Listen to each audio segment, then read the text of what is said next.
Ela era o tipo de pessoa que não tentava agir de um jeito específico ou fazer certas coisas para se encaixar em um padrão. Uma doce garota de 16 anos envolvida em um romance turbulento no ensino médio. Nós ficávamos realmente felizes em ir lá. Ela, uma líder de torcida popular e querida, e ele, um wide receiver prestes a entrar na faculdade. Juntos, eles eram o sonho americano. Até que... Como eu faço para ver a minha filha? Ela estava pálida. Os lábios dela estavam azuis. Você já tem uma opinião sobre a causa da morte dela? É um tiro na cabeça. E qual é a natureza da morte dela? É um homicídio. O assassinato abala essa pequena cidade do sul, deixando aos investigadores a tarefa de juntar os pedaços. Ele segura a cabeça como quem diz: não sei como cheguei aqui. Fui sequestrado. Não sei o que aconteceu. Onde estou? E que você estava pensando sobre essa história? Eu não acreditei que fosse verdade, com certeza. Qual foi o seu primeiro pensamento? Que Rob estava envolvido em algo ruim. A investigação rapidamente aponta para uma direção. Que nome você informou à polícia como suspeito de prejudicar sua filha? Raleigh College. Logo, seus amigos mais próximos se voltam contra ele, ajudando a polícia em uma operação secreta. Preciso fazer ela ir. A luva, vou jogá-la na água. Eles nunca vão encontrá-la. Mas será que esse galã adolescente vai passar de popular no campus para uma cela de prisão? Eu sou um suspeito no falecimento dela. Você deveria ser? Este é Crimes of Passion, da Law and Crime. Eu sou Sierra Gillespie. –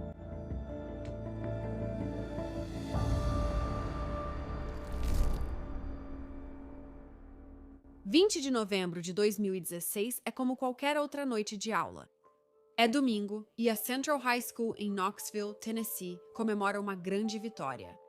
O time de futebol americano deles acabou de conquistar uma grande vitória nos playoffs e eles estão a um jogo de disputar o campeonato estadual. Na lateral do campo, torcendo, estaria Emma Walker, de 16 anos. Ela ainda sente a emoção da vitória enquanto se acomoda com os pais para mais um domingo à noite. Apenas uma noite normal? E depois ela foi tomar sorvete com o pai naquela noite. Mais ou menos que horas isso aconteceu? Entre 7 e 8 horas, mas não tenho certeza. Tudo bem. A que horas você foi dormir? Por volta das 10, 10h30. Tá tudo normal, nada está fora do lugar. Mas essa noite normal será a última de Emma. Na manhã seguinte, quando sua mãe vai acordá-la para a escola, ela faz uma descoberta sombria. Eu toquei nas pernas dela, tentei acordá-la. E normalmente ela acorda bem rápido, faz algum barulho ou respira fundo quando eu a acordo. Mas dessa vez não houve resposta. Você conseguiu ver o que estava errado? Eu não consegui perceber o que estava errado. Mas as investigadoras logo vão descobrir o que aconteceu com Emma. No dia 21 de novembro de 2016, na segurança e santidade de sua casa, ela foi baleada e morta com um tiro na parte de trás da cabeça, bem atrás da orelha esquerda. Emma Jane Walker nasceu em 20 de março de 2000. Desde pequena, Emma era cheia de energia. Ela tinha personalidade forte e paixão pela vida. Emma Walker, que tipo de pessoa ela era? E uma jovem muito independente, muito curiosa, empática, amava os animais. E ela era o tipo de pessoa que não tentava agir de um jeito ou fazer certas coisas só para se encaixar. Ela era autêntica, também uma adolescente muito teimosa, muito divertida e brincalhona, certo? E uma boa líder. Seus amigos e familiares dizem que ela iluminava qualquer ambiente. Tudo o que ela precisava fazer era fazer uma careta engraçada e isso já animava qualquer um. E a torcida era algo pelo qual ela era realmente apaixonada. Em que tipos de atividades sua filha Emma estava envolvida? Quando ela era menor, ela fazia ginástica competitiva e dança competitiva. Quando entrou no ensino médio, ela começou a fazer parte da torcida no primeiro ano. Vocês como pais incentivaram ela a aprender isso? Sim, se ela estava feliz, era algo bom. Certo. E quando ela entrou no ensino médio, ela continuou fazendo isso também? Sim. Que tipo de aluna ela era? Ela é uma aluna nota A, muito boa aluna. E no ensino médio você disse que havia outras atividades que ela fazia além disso? E ela realmente tinha paixão por saúde e ciências. Ela queria ser enfermeira em uma organização que trabalhava para a Sharp. Ela queria ser algum tipo específico de enfermeira? Uma enfermeira de prática avançada. Agora é 2016 e Emma está no penúltimo ano do ensino médio na Central High School em Knoxville, Tennessee. Ela tem grandes planos para o futuro, mas por enquanto ainda é só uma garota. E como qualquer outra garota numa sexta-feira à noite, ela sai com as amigas. E foi isso que ela estava fazendo em 18 de novembro de 2016, quando algo estranho aconteceu. Vimos uma pessoa na estrada. O nome dela era Dave, era Riley. Então ela... Começou a descer sozinha. Eu não queria que fossem lá sozinhos. Então não acho que a pessoa estava dizendo que foi sequestrada. Venha sozinho lá fora se não quiser ver alguém que ama se machucar. Tudo bem. E como ela respondeu a isso? Ela ficou com medo. Ela não sabia o que pensar deles. Emma tem recebido uma série de mensagens de texto estranhas. A primeira mensagem que ela recebe é de um número desconhecido. Diz: vá até seu carro com suas chaves às 11h25. Vá sozinha. Emma responde: quem é? A pessoa misteriosa responde: que parte do sozinha não ficou clara. Emma manda mensagem: não vou porque não sei quem é Hess. O número responde: não quero machucar alguém que você ama. Eu estou com alguém que você ama. Se não obedecer, vou machucar essa pessoa. Se contar isso, vou machucar a pessoa do mesmo jeito. Nós olhamos de volta para fora e vemos uma pessoa deitada no chão. Eu a pego. Onde é isso? Onde está a pessoa no chão? Fora, perto da porta da frente. Quem estava lá embaixo na rua? Riley Hall. No outono de 2014, Emma, de 14 anos, conhece William Gall. Ele usa o nome do meio, Riley, e Riley é mais velho. Ele, estudante do segundo ano de 16 anos, logo chama a atenção de Emma. Na época, Riley está namorando outra pessoa, mas promete terminar e levar Emma ao baile de formatura. Isso não acontece, mas mesmo assim ela não consegue parar de gostar dele. Quando Riley finalmente termina com a outra garota, elas ficam juntas e se tornam inseparáveis. Nós éramos realmente felizes juntos. Amigos dizem que essa fase do relacionamento é como um conto de fadas. Emma é líder de torcida e Riley, wide receiver do time de futebol americano. O que você achou do relacionamento quando ele começou? Nos primeiros meses foi divertido, parecia normal. Em algum momento isso muda? Sim. Porém, com o tempo, o namoro de colégio começa a se desgastar. No outono de 2016, Riley vai para a Maryville College, que fica a cerca de 30 minutos ao sul de Knoxville. É perto o bastante para manter o relacionamento com Emma, mas longe o suficiente para começar a desgastá-lo. Como você resumiria seu antigo relacionamento? Foi conturbado porque os pais dela não gostavam de mim de jeito nenhum. Por causa da primeira vez que terminamos, eu tinha traído ela. E os pais dela nunca me perdoaram por isso, mesmo quando ela perdoou. E eles nunca deixaram a gente ter um relacionamento de verdade durante o tempo que ficamos juntos. Eles só deixavam, eu só podia ir na casa dela. A gente tinha que ficar na sala e conversar. E não podíamos sair para encontros nem nada assim. No início, as amigas da Emma têm uma sensação estranha em relação ao Riley. O grupo de amigas que você tinha realmente não gostava do Riley. E acho que você contou talvez para um detetive. Você falou com um detetive neste caso, certo? Você disse para aquele detetive que todos vocês apenas toleravam Riley porque Emma realmente tinha sentimentos por ele. Como você descreveria o relacionamento deles? Doentio, possessivo. Como assim? Por quê? Ele era muito controlador.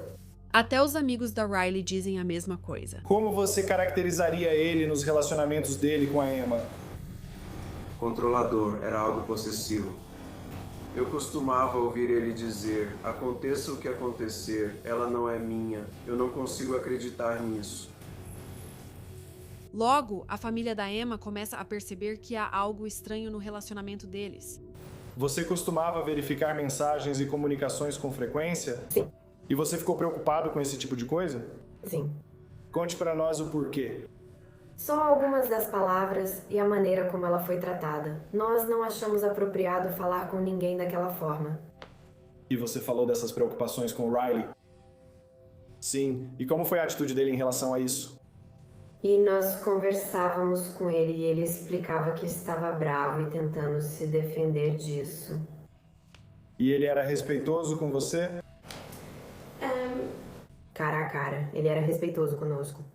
Ok, mas via algo diferente no telefone? Nos telefones, ele só se irritava se a gente dissesse não ou não permitisse algo. Percebia que algo estava errado. Ele não nos respeitava como pais. Quando dizíamos não, era não. Certo. E então, o que você fez como resultado para tentar educar sua filha em relação ao relacionamento dela com Riley Go? Tentamos desencorajá-la de vê-lo. E às vezes você tem que ceder um pouco. Então nós estabelecíamos limites sobre como e quando eles podiam se ver. Em outubro de 2016, os limites impostos pelos pais de Emma ficaram ainda mais rigorosos. Nós simplesmente sentimos que apenas as coisas que estávamos vendo e a maneira como ele falava com ela e não respeitava nossos papéis. Sentíamos que precisávamos estar por perto para monitorar mais o relacionamento. Eles continuam juntos, ainda se veem secretamente. Em algum momento você ficou sabendo que ele estava vendo a Emma sem o conhecimento dos pais dela?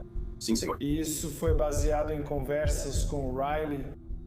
Sim, senhor. Ele sempre falava comigo sobre entrar escondido na casa deles. Eu me perguntava como ele sabia quando eles estariam ou não em casa. E quando ele entrava escondido na casa deles, como ele chegaria até Storky? Como eu disse, depende de onde ele estacionava antes de sair, se era a piscina ou se era um de nós indo embora, ou seja lá o que fosse. Isso continua por um tempo até que Emma seja pega. No dia 30 de outubro, a polícia liga e diz: sua filha de 16 anos está em um carro com um rapaz de 18 anos aqui. Podem buscá-la? Já passou da meia-noite.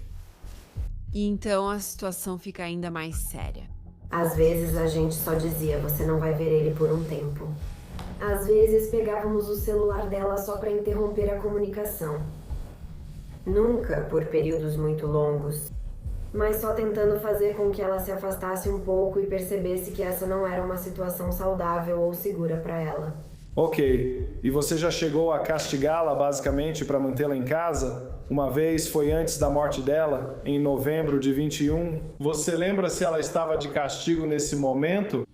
Não na morte dela, mas semanas antes. Sim, ela estava. Ok. Nós já tínhamos ultrapassado todos os nossos limites, tentando encontrar algo que funcionasse para ela, para que ela estivesse viva, que isso não era o melhor para ela e nem o mais saudável para ela como pessoa e para estar em um relacionamento com ele. Então eu pensei que talvez isso abrisse os olhos dela para tentar conseguir algo que ela amasse, porque a gente não conseguia pensar em mais nada para fazer. Isso representa uma virada para Emma. No começo de novembro, ela decide ouvir o aviso dos pais e terminar com Riley. Em 14 de novembro de 2016, ela envia uma mensagem ao amigo de Riley, Macmillan Siegel, conhecido como Maxie. Ela conta para Maxie que bloqueou Riley e dias depois pede mais ajuda para Maxie. Ela pede que faça seu amigo maluco voltar para Maryville e fique longe dela.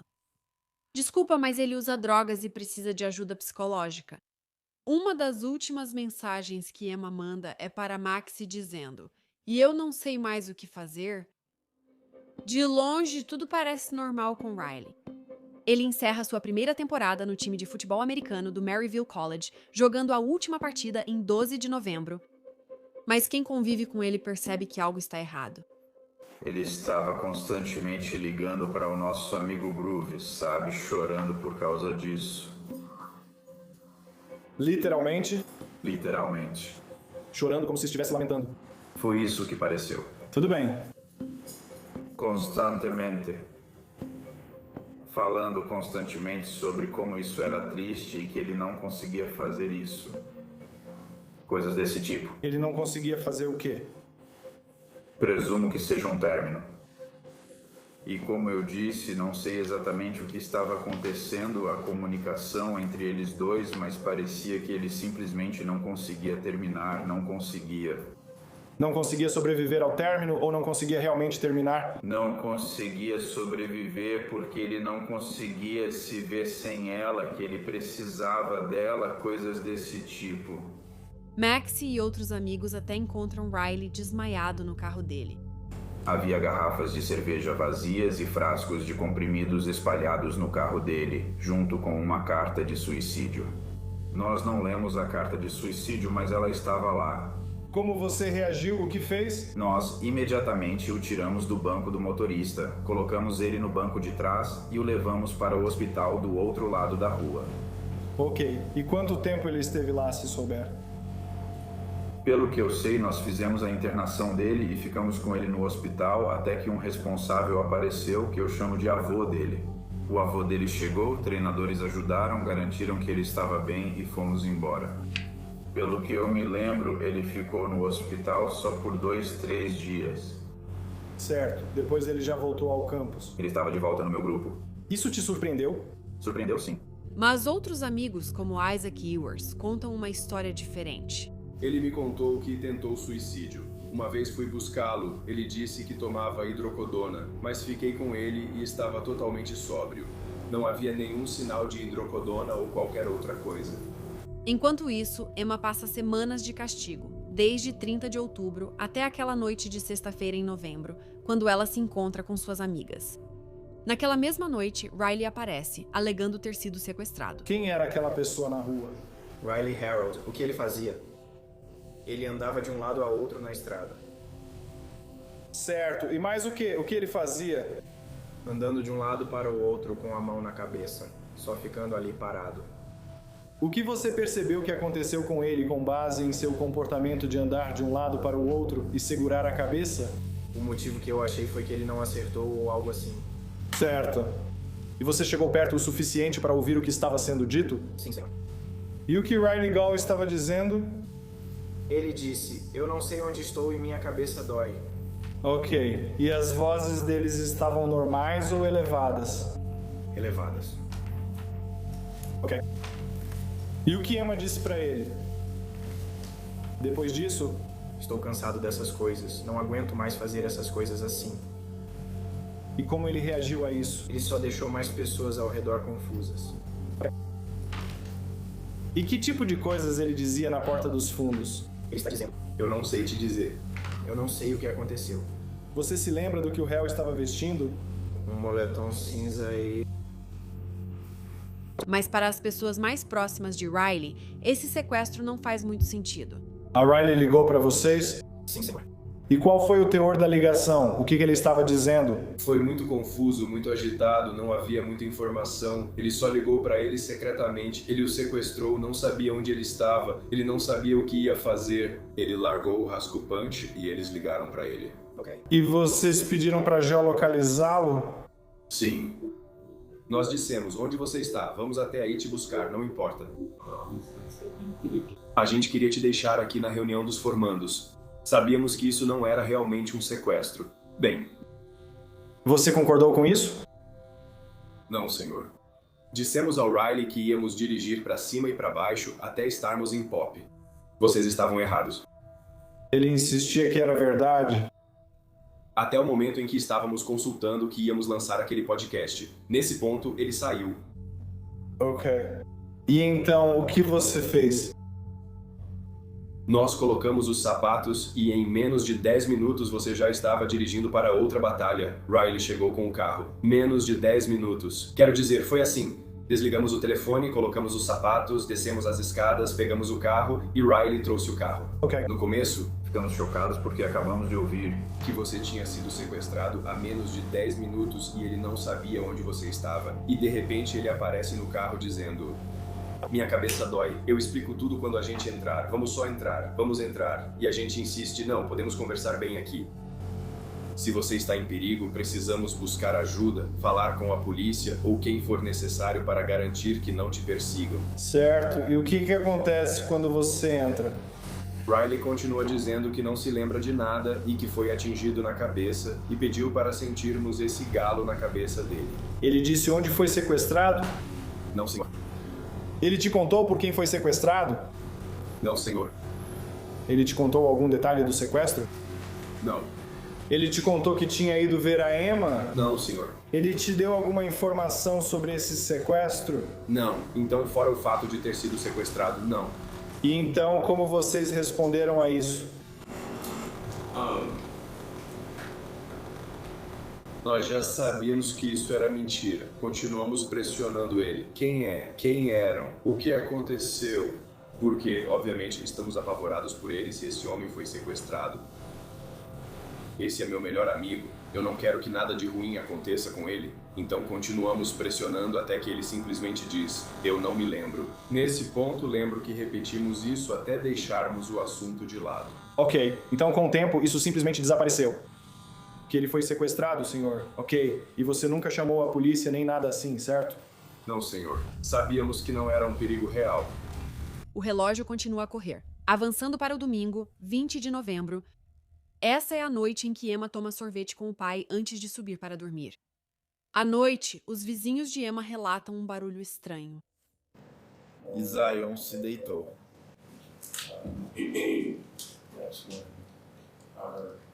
2 tiros. E você poderia dizer quando ouviu 2 tiros? Sim, em que tipo de sucessão foram os tiros? Bem, eu não estava contando. Achei que ele tinha que ir ao primeiro. Sabe, eu ouvi o segundo, mas houve um problema entre os disparos. Mas foram 2, sabe, tiros. Na manhã seguinte, a família de Emma faz a descoberta sombria. Por volta das 6h15, acordei com um grito alto. O que ela estava gritando? Não lembro exatamente o que ela gritava, só lembro de ouvir ela dizendo não, não. Pulei da cama, corri e fui ao quarto da minha irmã, onde ela estava. Conte pra nós o que você viu. Minha irmã estava deitada na cama, de barriga para cima. E ela estava coberta? Eu não me lembro, acho que não. O que você observou sobre ela? Ela estava pálida. Os lábios dela estavam azuis e... tem algo no travesseiro ao lado dela. O que havia no travesseiro? Eu não sei. Como era? Parecia vômito, mas não sei. Não era isso. Você sabe disso agora? Sei. Você achou que era vômito naquela hora? Achei. Aquele vômito que o irmão da Emma descreveu não era vômito coisa nenhuma. Emma, claro, já falecida na cama. Eu percebi que havia uma quantidade considerável do que você descreveu como massa encefálica ou substância cinzenta no travesseiro ao lado da cabeça dela. Era óbvio que ela tinha um ferimento no lado esquerdo da cabeça. E o que estava passando pela sua cabeça? Quais eram seus pensamentos sobre o que tinha acontecido? Eu não sabia o que estava acontecendo e... eu não queria acreditar que algo terrível como aquilo tinha acontecido. O que sua mãe estava fazendo? Ela apareceu procurar o telefone no quarto para ligar para o 91. Você ficou no quarto com a Emma? Sim, eu tentei sentir o pulso dela e não senti nada então. Como tentou sentir o pulso? No pescoço dela. E você não sentiu nada? E quanto à temperatura dela, você notou algo sobre a temperatura do corpo dela? Ela está fria. Descreva como você viu sua filha naquela manhã. E ela estava deitada de costas e a língua estava para fora da boca. A morte de Emma é rapidamente considerada um homicídio. Neste caso, havia uma ferida de entrada de tiro no lado esquerdo da cabeça, logo acima da orelha esquerda. Não havia saída clara, era apenas uma entrada. Quando a bala entrou na cabeça, ela fraturou o crânio e atravessou o cérebro, causando uma lesão no cérebro. E esse seria o mecanismo de por que ela morreu, porque o cérebro dela foi lesionado pela bala. No início, investigadores concluíram que quem atirou em Emma conhecia seu quarto. Percebi, estando dentro da residência e saindo dela, que o batente da janela parece ser quase idêntico em altura ao topo do colchão dela. Então, se eu estou do lado de fora da residência, olho e vejo essa janela e tenho conhecimento íntimo da casa, ou seja, já estive lá dentro, como é o caso dele. Consigo ver de fora que a base do batente da janela está alinhada com o topo do colchão dela. Se eu também, de fato, tivesse conhecimento íntimo de que Emma Walker dorme com travesseiros, então a cabeça dela estaria em uma posição elevada. Todos estão me acompanhando? Então, se, de fato, eu estou parado nos fundos da residência e decido que quero atirar para dentro dessa residência com o propósito de causar lesão corporal grave, eu miraria onde o corpo está, que é exatamente onde está o buraco da bala. O que me chamou a atenção sobre o local exato de entrada da bala na residência foi que ela estava em uma localização e orientação direta onde a cabeça de Emma Walker estaria dentro da residência. Logo, o principal suspeito se torna uma pessoa vista na área vestindo tudo preto. Ao revisar, você encontrou algo em comum registrado no vídeo da Colson Drive? Sim. E o que era? Uma pessoa andando pela rua. O que ele estava vestindo? Roupas escuras. Essa roupa é parecida com a que Riley Gall usou na noite do sequestro. Logo, a investigação aponta para uma pessoa, a única que teria motivo para matar. Qual nome você informou à polícia como suspeito de prejudicar sua filha? Riley Gall. Os investigadores levam Riley para interrogatório. Fale sobre a ligação que recebeu. Você disse que ela estava, como você disse mesmo, ela disse que a ligação não foi boa. Ela falou algumas coisas cruéis ou algo assim. Sim. Posso saber mais sobre isso? Eu estava chorando e tentando convencer ela a voltar comigo. E ela só ficava dizendo não. Ela disse que não se importava mais com o relacionamento, mas ainda me amava e se importava comigo, só não queria mais ficar comigo. E eu continuei implorando e implorando para ela só me ouvir. E eu continuei ligando de volta para ela porque eu estava surtando e estava sofrendo. E ela atendeu uma vez depois que tinha desligado. E ela me disse que se eu ligasse de novo, ela ia me incomodar. Continuei ligando para ela. Ela atendeu de novo e disse: "Pare, você é louco, arrume uma vida." Riley diz que na época do assassinato de Emma, ele estava no carro chorando por causa do término. Eu voltei para o campus por volta da 1 da manhã e só fiquei sentado no meu carro por cerca de 2 horas, 2 horas e meia, e só chorei por causa disso. Voltou ao campus, desculpe, que horas? 1h15. Ficou em casa por 2 horas? 2 ou 3. Lembro de ter voltado para o meu dormitório às 4h30 e meu colega de quarto estava acordado porque ele me perguntou por que eu estava chegando tão tarde.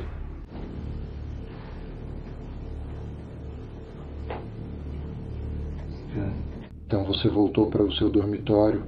Por volta das 4h30, eu fiquei sentado no estacionamento em frente ao centro atlético, onde meu carro tinha sido revistado antes, no mesmo lugar, e fiquei lá por umas 2 ou 3 horas, só chorando, olhando fotos nossas e coisas assim. Eu mandei uma mensagem para ela às 12h55. Só a última mensagem, mas decidi contar para ela porque sabia que não me aceitaria de volta. O que você mandou para ela? Literalmente não, mas eu só disse para ela o quanto eu a amava e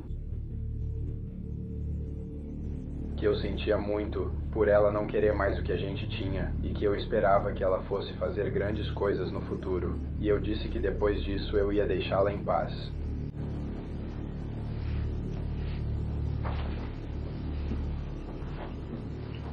Por volta das 4h30 adormeci. Dormi mais ou menos nesse horário. E foi aí que eu acordei com pessoas me ligando sobre o que tinha acontecido. Mas quase na mesma frase, ele aparentemente esquece o nome da Emma. A garota. Ela me mandou uma mensagem. Qual garota? Aquela que faleceu. Qual o nome dela? Emma. E Riley parece saber que os investigadores estão atrás dele. Eu sou suspeito pela morte dela. Você não deveria ser? Estou perguntando se esse é um dos motivos de eu estar aqui. Eu não me importo nem um pouco se você acha que eu tenho uma arma ou qualquer coisa assim, mas espero em Deus que eu não seja suspeito da morte dela. Eu disse que você quer? E espero que você não pense isso, porque eu nunca machucaria aquela garota. Eu me machucaria se fizesse isso com ela, e foi isso que eu fiz. Os detetives aprofundam a investigação e descobrem fatos chocantes com os amigos de Riley. Para começar, a reação dele à morte de Emma é estranha. Por fora, ele faz declarações de amor por Emma. Em 21 de novembro de 2016, ele tuita: "Essa é a minha linda Emma. Descanse em paz agora, querida." 1 Coríntios 13:8. Não esqueça de lembrar a Deus do nosso versículo: "Te amo para sempre." Ele até atualiza a bio do Twitter para dizer: "Vivendo cada dia através de Emma Walker." Eu te amo, linda. Sei que você está em um lugar melhor. Os mais próximos a ele percebem que há algo estranho. Quando foi que você soube de Emma Walker ou da morte dela? Meu nome é Maureen. Ela me ligou. E o que ele te disse? Que Emma Walker havia falecido e havia muita confusão sobre as circunstâncias. Qual foi seu primeiro pensamento? Que Riley estava envolvido de alguma forma. Esse foi o meu primeiro pensamento. Antes do assassinato de Emma, Riley pergunta aos amigos como tirar digitais de uma arma. Ele me perguntou algo sobre o trabalho dele, sobre a expansão de Westwood. E ele também me perguntou para o colega de quarto dele se eu sabia como remover impressões digitais de uma arma. E eu respondi provavelmente de forma bem agressiva. Eu disse para ele: Me desculpe pelo palavreado. Porque ele estava perguntando algo assim. Obviamente eu não faço ideia e para nunca mais me perguntar algo assim de novo. Você perguntou para ele sobre a origem disso ou ele ofereceu o colega de quarto como fonte dessa pergunta? Ele disse que o colega de quarto perguntou isso e que isso também estava o assustando. Achei estranho, mas pensei em perguntar para você. Você já perguntou para Riley Gall como remover manchas, impressões digitais ou sujeira de uma arma? Não, nunca perguntei. Algum motivo para ele dizer isso? Ele nunca perguntou, mas consigo pensar em motivos para ele dizer isso. Ok. Com relação ao contato com Riley Gall, você recebeu um Snapchat de Riley Gall depois que foi contatado pela polícia? Recebi. E o que Riley Gall pediu para você fazer nesse Snapchat? Não falar com a polícia. Acontece que uma arma de alguém muito próximo a Riley sumiu. Quando você volta para o seu carro, qual é a primeira coisa que você faz quando entra no carro? Liguei. Estendi a mão fora do banco. Por que você estendeu a mão para o banco? Eu não estendi. E o que você sentiu? Senhor. A arma está no coldre? Não, senhor. E o que você achou? Problema. E você tem porte velado, certo? Você disse isso? Quando você disse que era um problema, quão grande era esse problema? Houve um problema com o elevador. Certo, e qual era a sua preocupação? Onde estava a sua cabeça?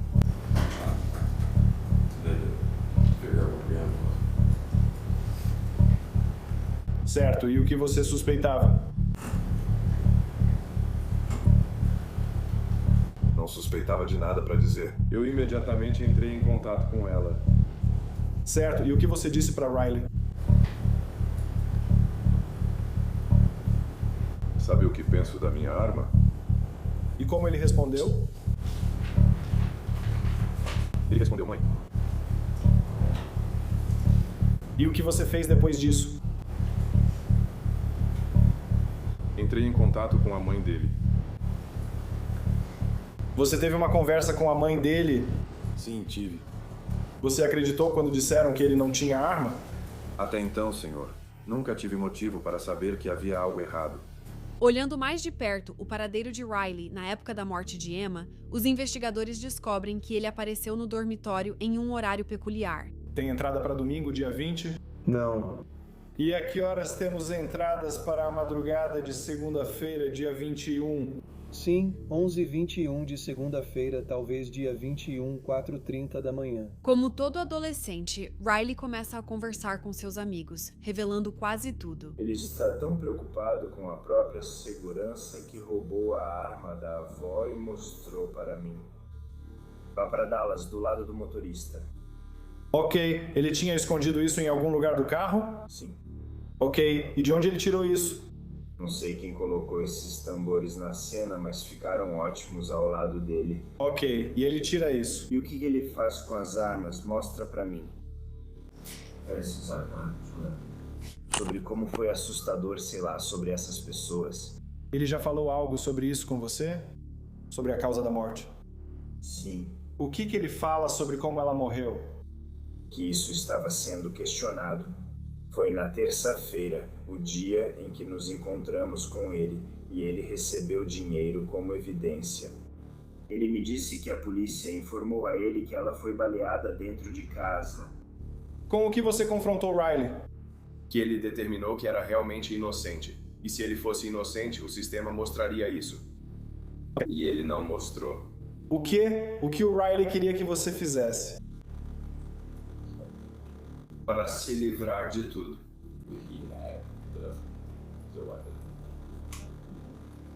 Ok.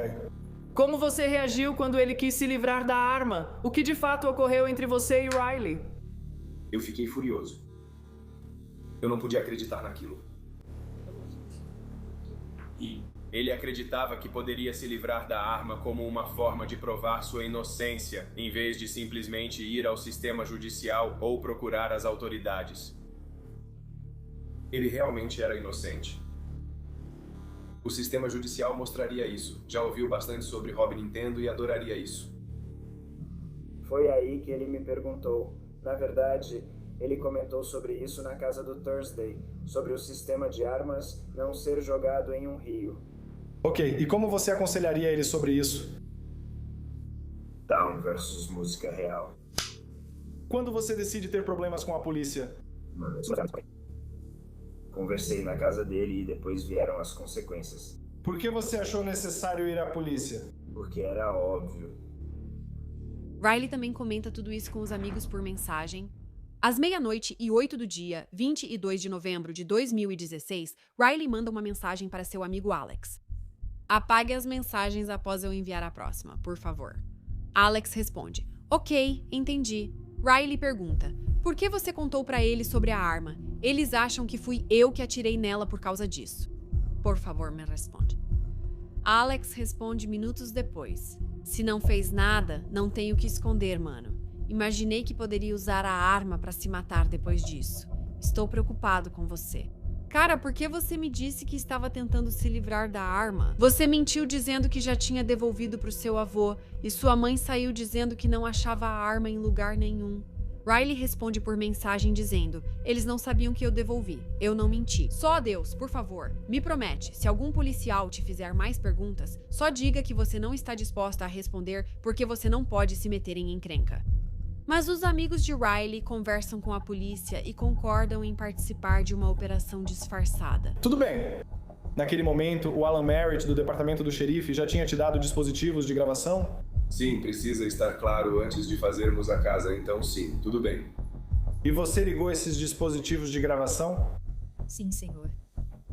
Então você e Noah estão lá na casa. Você conversa com Riley do lado de fora. Riley acaba entrando na casa? Sim. Foi um pouco sobre como foi, mas no final foi bom. Eu conversei com ele até você entrar de novo. Ok. E tudo isso está gravado? Sim. Eu nem consigo ficar chateado com ela porque provavelmente vou ser preso nos próximos dias, mas... Entendi que ele falou da arma pra você. Não sei quem atirou nele, juro pela minha vida, não mentiria aqui. Eu não sei quem fez isso, eu nunca machucaria ela na minha vida. Eu estava com aquela arma porque eu estava com medo do que aconteceu com ela. Eu sei que você não acredita em mim. Provavelmente você também não. Tanto faz. Eu estou te dizendo.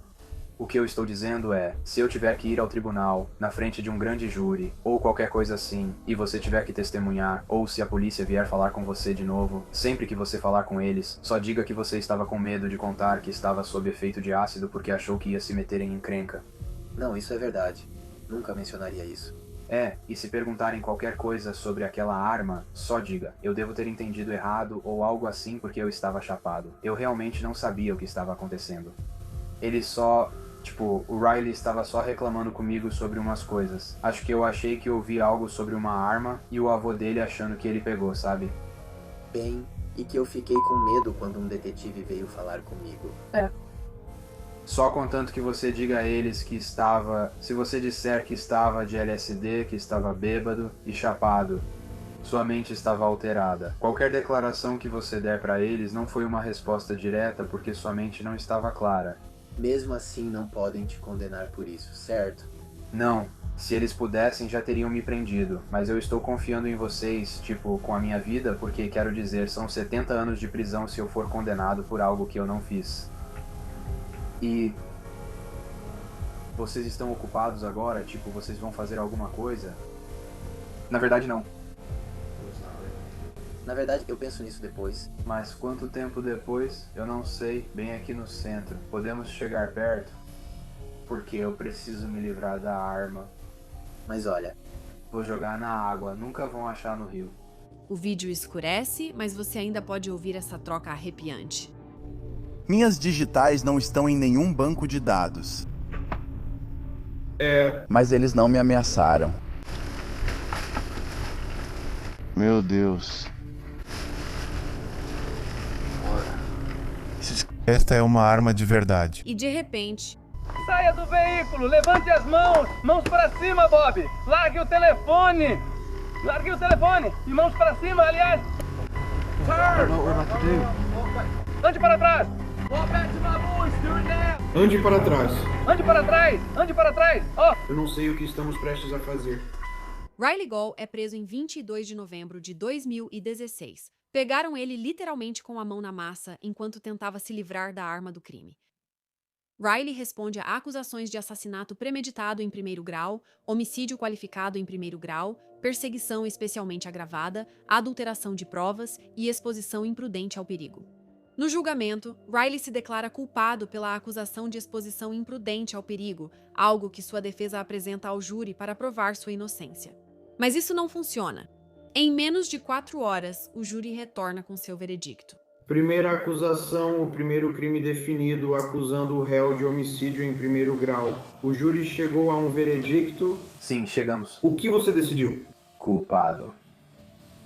E na 7ª acusação, acusando o réu de homicídio qualificado. O júri chegou a um veredito? Chegamos. Qual é o seu veredito? Culpado.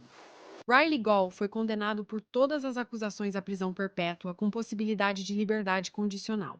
Ele terá direito à liberdade condicional em 2067. Um romance adolescente despedaçado, não apenas pela decepção amorosa, mas pela traição suprema. Apagando a luz brilhante de uma vida jovem muito antes da hora. Este foi Crimes of Passion, da Law and Crime. Eu sou Sierra Gillespie.